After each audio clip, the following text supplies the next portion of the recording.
So here we are, episode 1 of the Creating Healthy Wealth in Motherhood podcast with your host PT Morgan of leveragedmama.com. And today we are going to be, I'm going to be chatting to you about the traditional ways of earning income and how they fail us as a mum and what you could do instead. So getting straight into it, I want to kind of serve up a typical snapshot of what traditional income earning looks like, so we're on the same page. So perhaps you've got both parents working full-time. You've got the benefits that come with that, so you will both be receiving annual leave, sick leave coverage, maybe medical insurance, possibly shares with the company, it depends on your perks. But, with parents working full-time or mum working full-time for a company, that means that you've got a relatively secure and relatively stable income every month. So every month you can expect to get this paid into your bank account, and that's great. That gives you that stability and security, and the added bonus of which you might have those, medical insurance and, holidays and stuff. But when it comes time to having kids, this career that we've built up, usually it's mums that will be put on hold when kids come along. And that is for some really good reasons, like breastfeeding. If you are breastfeeding, of course it's going to make sense for you to be home with your baby. I have worked and breastfed at the same time, and it's no fun. Pumping milk at lunchtime, it's your only break. But anyway, there's also the attachment. Having that attachment to the mother. It's a different kind of attachment than you have with your father, right? And these are the reasons why mums usually take that time off, etc., etc. So it isn't just maternity leave though. Maternity leave, when you take it, you do put your career on hold if you're working in a job. And if you have one child, okay, maybe you're off for a year. You go back, cool, got a little bit of catch up to do, get back on, perhaps you missed a pay rise during that time, perhaps you missed a promotion, that does affect your salary and your overall earnings. You wouldn't have been putting away retirement savings during that time, possibly. But this maternity leave, what if you have 3 kids? That your career is all of a sudden quite disjointed. Even if you take the minimum amount of time off, it definitely affects how far you can get ahead in your career. And so obviously you don't have kids to further your career, and that's fine. It depends on everyone individually, obviously. But it isn't just when you have a baby and you take time off work to have a baby and raise them in those early years that affects your career. Take my situation right now. I will only work 20 hours a week because my daughter is in preschool and I need to pick her up at 2:30 in the afternoon, and I can't work when she's at home. We have fun anyway.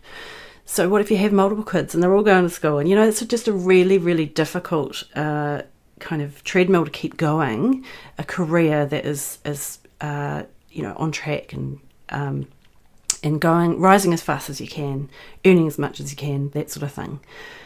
It gets a little disjointed. So that's where I think it really fails us, this traditional way of working. But that's not the worst of it. Can I get a drum roll? The main and the most major place that it fails us is when the what ifs happen.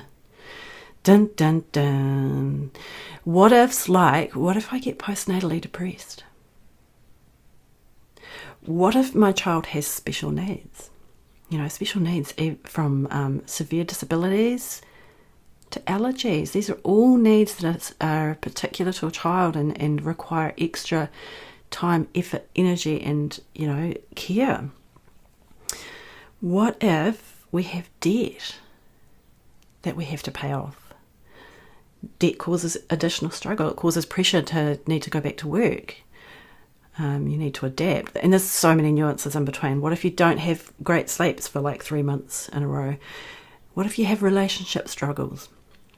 It makes it really hard to focus, right, when you go to work and you've got stuff going on at home, to go to work and really put all of your effort in. And you know, when you've got young kids, your relationship can suffer, and you do have to put extra care into that. So a lot of people do have relationship struggles in early parenthood and beyond.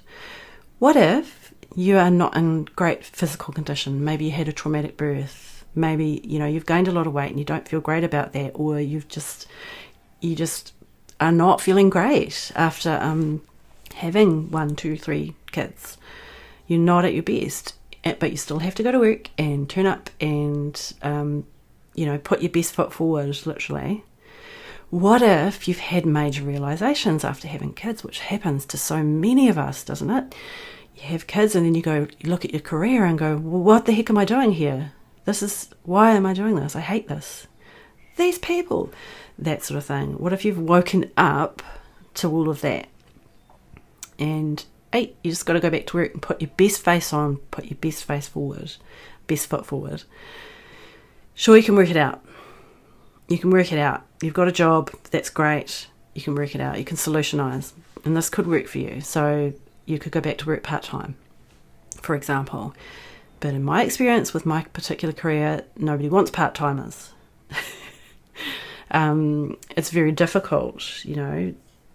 You've got to find a really perfect kind of niche to get into, or nook rather, to be able to make it work. For me, I'm contracting at the moment, and that works perfectly for me and for my client, which is great.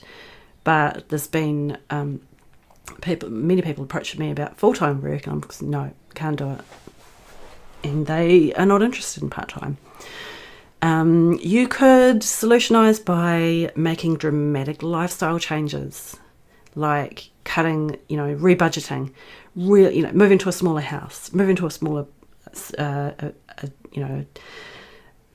getting a smaller car, whatever. But none of these are practical. When you have kids, right, you need more space. You could spend less, you could, not go out so much, whatever. But these types of lifestyle changes are not sustainable. Sure, you could continue doing them, but you are going to end up miserable. Ask me how I know. Because we are creatures of habit and expectation. We become habituated to the things that we do on a daily basis. We build up expectations around the experiences that we're going to have on a daily basis, down to what you eat and what you do in the afternoons, and if you get your nails painted or whatever. So sure, you can cut these things, but because of the way we are as humans, it's not sustainable. You could decide, I'm going to provide services to people, like I provided web design services. But it was still like a job, because if I didn't deliver those services and I didn't have clients to work with, I didn't get paid. I had a really bad January last year because I had some time off and I had nothing earning income for me. It was because I wasn't present. You could join an MLM. Please don't. I'll explain more in another podcast. Multi-level marketing and create income that way. But it's just, you got to buy as much to sell as much, and it's so complicated. Things like Arbonne and doTERRA, that sort of, and Young Living, essential oils, da-di-da. So yeah, that's something that a lot of mums, I think, turn to as a source of extra income, but I don't believe that that's really a great option, which we'll delve into later. So all of this led me to these deep thinkings. There has to be a better way for mums to make money that have got, that's more suitable to motherhood and is still going to make you some decent money. You've got lots of skills, right?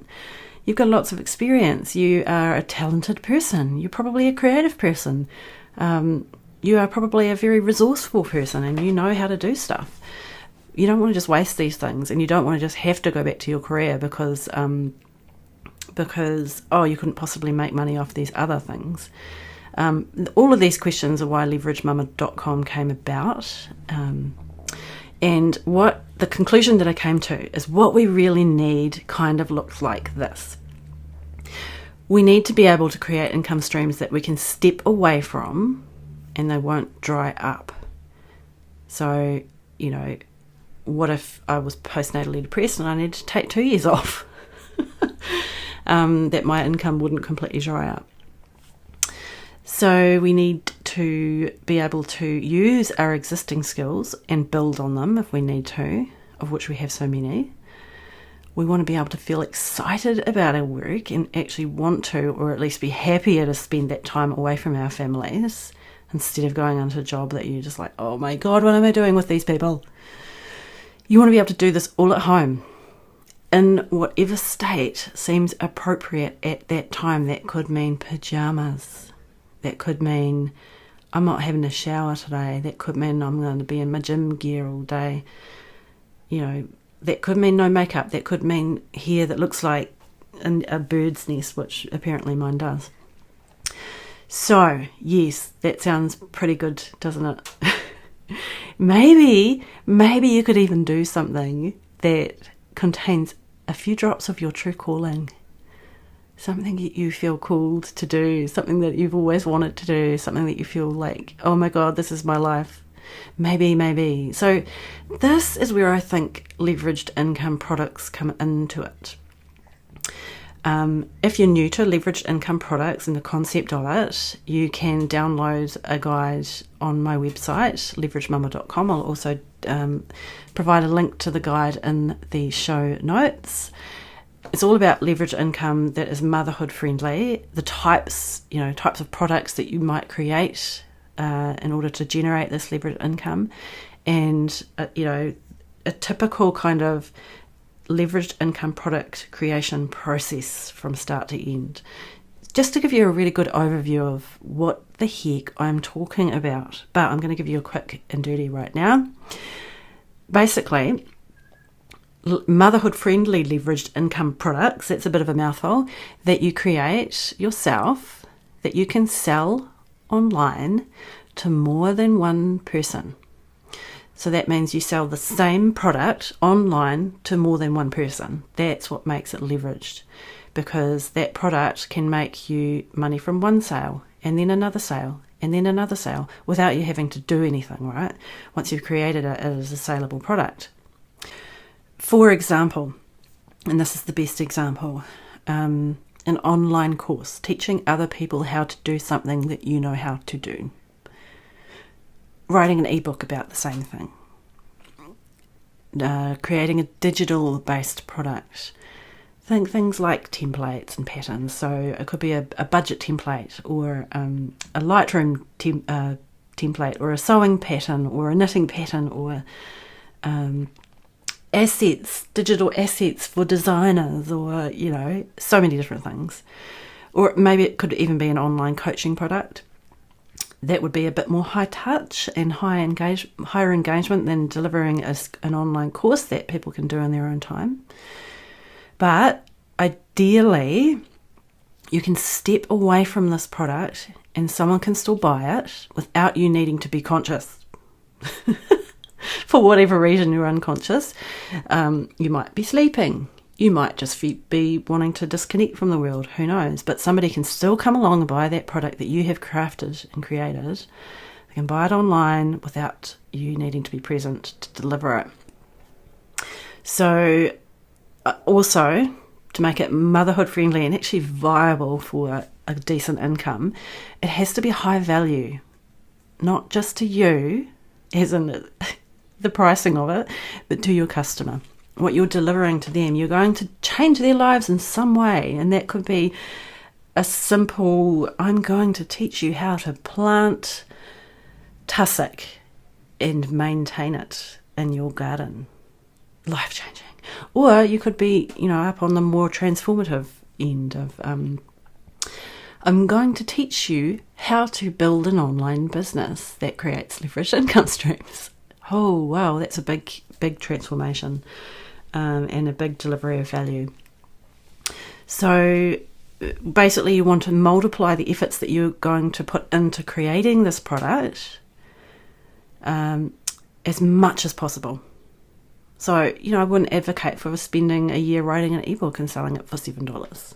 No, that is, you're going to have an audience of millions to be able to make any money from that. But I would say, hey, that's a great idea to film 6 videos about how to craft your own craft. Hey, that's a new word.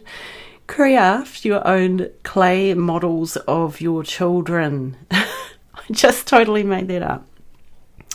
So, that effort that you're going to put into creating that product, you want to be able to leverage that and sell it. And then you're going to go out and sell it to as many people as possible. So, again, download the guide. It's at leveragedmama.com/guide. Well, you'll probably find it on the homepage too. If you want to have a little bit more information there, and you'll get on the mailing list as well, so that you can find out more and be given the best information possible about motherhood-friendly income. So, how well, and I'm sure you are thinking this yourself, how will leveraged passive income streams address those what-ifs that I brought up earlier better than a traditional 9-to-5 job? Because, of course, if you don't have a 9-to-5 job, you've got to think about medical insurance, paying for it yourself. You've got to think about how am I going to create a steady, stable income for myself that I'm going to get paid for?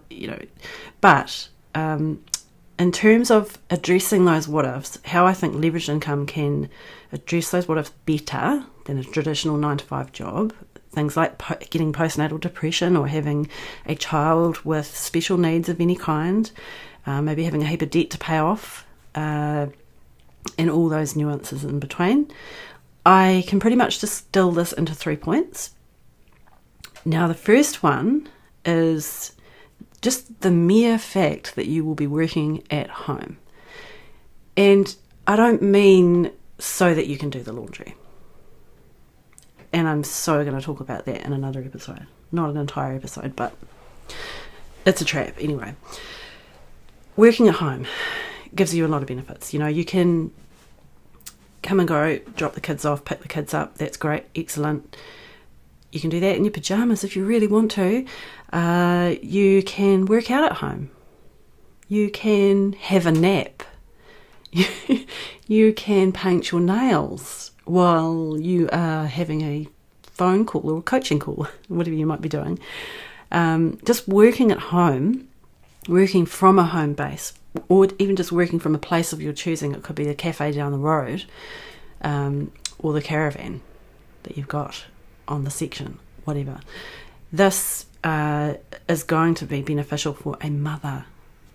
You've got, especially, imagine having to commute for an hour to get to work for 4 hours and then commute for another hour to come home. It's a lot of time off your day having to commute to that office or commute to another working place. Just being able to come home and do your work from home has so many benefits. So that's point number 1, how that might address those what-ifs. If you've got postnatal depression, working at home is kind of nice because you don't have to face anyone while you're getting better and while you're doing all those self-care things that you need to do. Number 2, taking time off whenever for whatever reason. And this is just so important. Kids are sick, you're sick, husband's sick, the cat's sick, the dog needs to go to the vet, there's a flea infestation because you've got so many cats and dogs. You need a damn holiday. You need a holiday. You are just tired. You have your period. Seriously. Day 1, stay home. Stay in your PJs. Take time off whenever for whatever without having to worry about your day job, sorting that, calling up your employer, saying I'm sick again, or I can't come in again. If you are somebody who there's multiple people doing the same job, I don't know, think about a checkout operator, for example. That might not be so difficult to replace you in terms of we've got somebody on call, they're going to come in and do that job for the day. But what if you are in a managerial position, or in a strategic position, or in a project type role where you can't just have someone jump in and fill your shoes immediately. These are the sorts of hassles that you need to consider when you're taking time off, and not just that one day in a year. That's usually one day a week.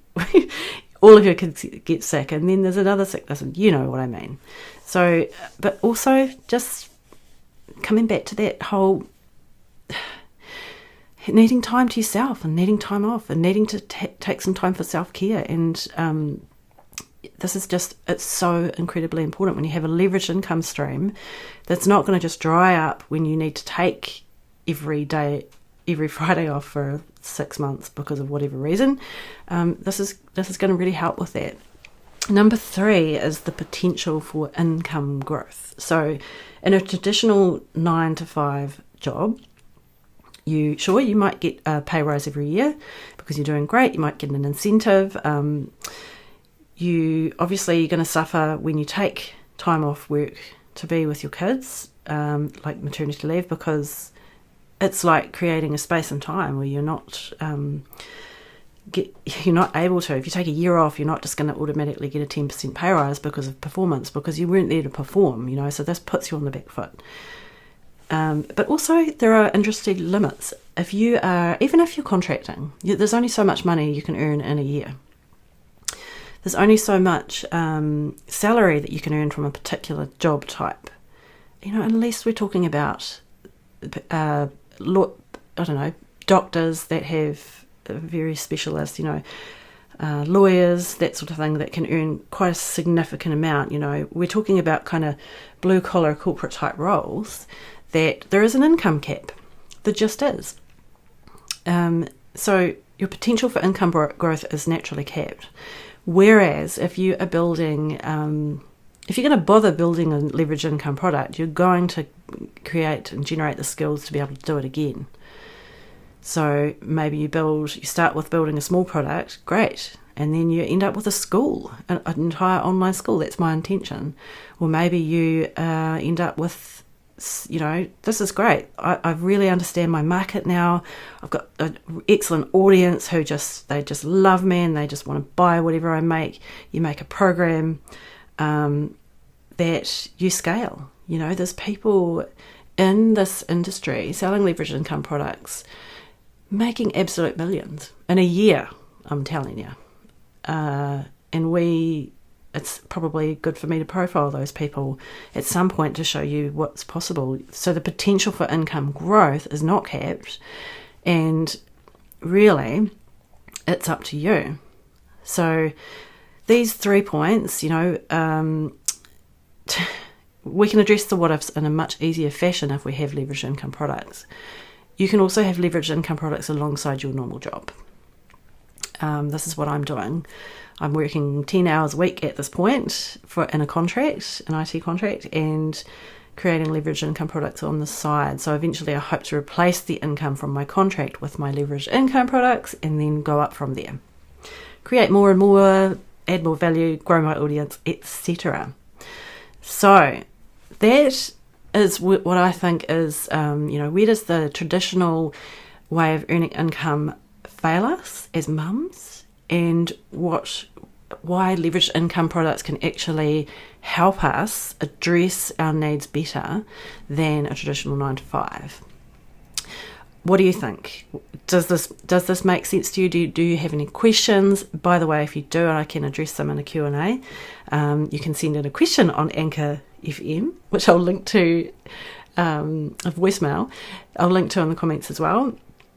But deep down, I genuinely do believe that there is a better way for mums to make money that is more suitable for motherhood. I genuinely believe that, and it's my mission to help many mums do this, so that they can experience, that you can experience better motherhoods and happiness, and just get what you want from life without having to get totally burned out and exhausted in the process. All right, that's wrapping us up for today. It's been lovely chatting to you, and we're going to see you in episode 2 next week. Love to hear your comments. please leave a 5-star review if you enjoyed this, so that the podcast can get seen on the networks, and that other mums can discover this, other mums that might need to hear exactly this too. Thanks and goodbye.